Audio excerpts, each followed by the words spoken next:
Here is the process of carving a pendant from unique Siberian Nephrite Jade. We have now reached a crucial step, which directly determines whether the stone will achieve a flawless, high-gloss shine in the end. The secret to a perfect polish lies in meticulous surface preparation. Using a rotary tool equipped with a fine grit abrasive wheel, we carefully remove all micro-scratches and imperfections. Our goal is to achieve a perfectly smooth, uniform matte surface. Final polishing will only apply perfectly onto a properly prepared base like this, revealing the true depth and beauty of the jade.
And now, the magic of the final polish.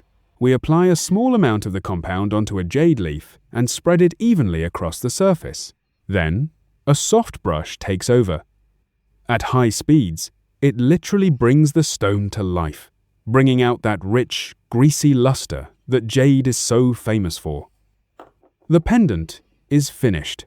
If you enjoy this craft, be sure to subscribe to the channel. You can also order finished pieces on our website at stone-flower.com. Feel free to drop your questions in the comments below. I'll be glad to answer them in upcoming videos.